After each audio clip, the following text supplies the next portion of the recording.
Assalamualaikum warahmatullahi wabarakatuh.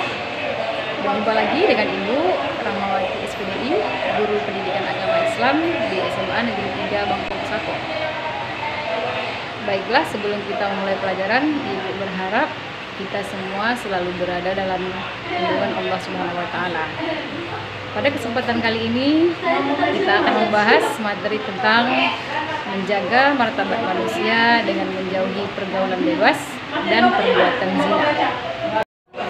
Baiklah anak-anak ibu sekalian, kali ini ibu akan menjelaskan pengertian zina.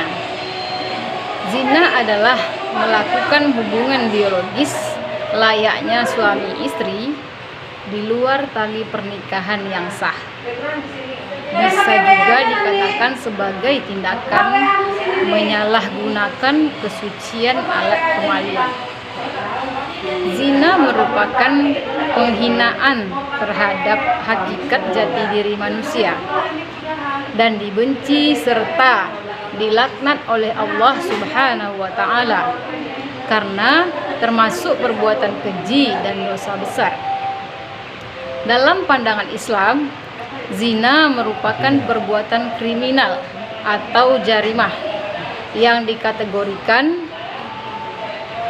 hukuman hudud, yakni sebuah jenis hukuman atas perbuatan maksiat yang menjadi hak Allah Subhanahu wa Ta'ala.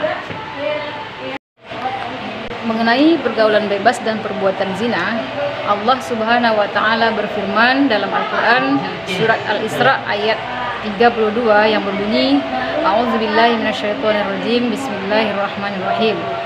Wala taqrabuz zina innahu kana fahisyatan wa sa'a sabila. Yang artinya, dan janganlah kamu mendekati zina.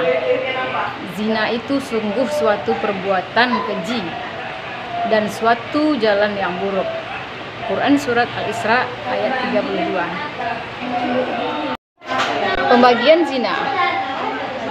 Yang pertama ada zina muhsan. Yang kedua zina ghairu muhsan. Zina muhsan yaitu zina yang dilakukan oleh orang yang sudah balik, berakal, merdeka, sudah menikah secara sah.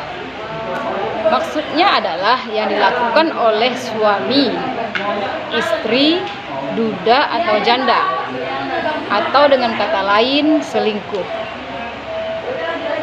Sedangkan zina ghairu muhsan adalah zina yang dilakukan oleh orang yang belum pernah menikah atau dengan kata lain pacaran. Allah Subhanahu wa Ta'ala menjelaskan dalam Al-Quran tentang hukuman bagi pelaku zina, yakni dalam Quran surat An-Nur ayat 2 yang berbunyi, A'udzubillahi minasyaitonirrajim, Bismillahirrahmanirrahim. Az-zaniyatu waz-zani fajlidu kulla wahidin minhuma mi'ata jaldah wa la ta'khuzkum bihima ra'fatun fi dinillahi in kuntum tu'minuna billahi wal yawmil akhir wal yashhad azabahuma ta'ifatum minal mu'minin. Yang artinya, pezina perempuan dan pezina laki-laki deralah masing-masing dari keduanya 100 kali, dan janganlah merasa belas kasihan kepada keduanya, mencegah kamu untuk menjalankan agama hukum Allah jika kamu beriman kepada Allah dan hari kemudian, dan hendaklah pelaksanaan hukuman mereka disaksikan oleh sebagian orang-orang yang beriman.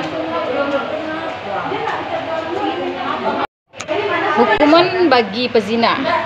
Hukuman terhadap pelaku zina muhsan adalah dirajam, yaitu dilontari dengan batu sampai mati.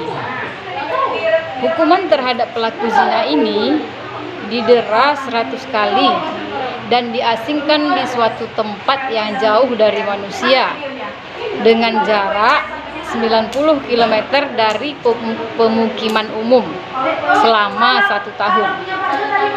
Masa 1 tahun itu dihitung mulai dari berangkatnya pezina, bukan dihitung dari sampainya pezina ke tempat pengasingan. Caranya melaksanakan hukuman didera dulu, baru dibuang ke tempat pengasingan. Dampak negatif dari perbuatan zina, yang pertama, menghilangkan wibawa atau kesucian diri. Yang kedua, menyebabkan kefakiran materi dan non-materi. Yang ketiga, terserang penyakit kematian. Yang ketiga, mendapat laknat dari Allah Subhanahu wa Ta'ala dan Rasul-Nya. Yang kelima, dijauhi dan dikucilkan oleh masyarakat. Yang keenam, nasab menjadi tidak jelas. Yang ketujuh, anak hasil zina tidak bisa dinasabkan kepada bapaknya. Dan yang terakhir, anak hasil zina tidak berhak mendapatkan warisan.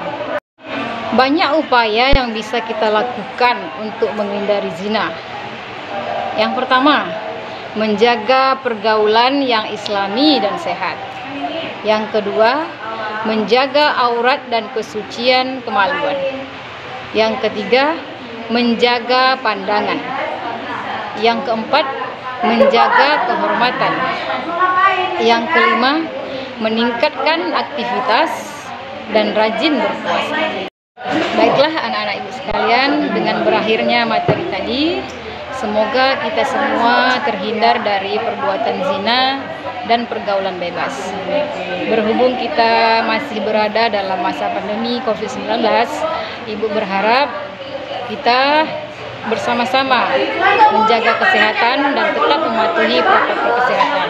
Demikian, wabillahi taufiq wal hidayah. Assalamualaikum warahmatullahi wabarakatuh.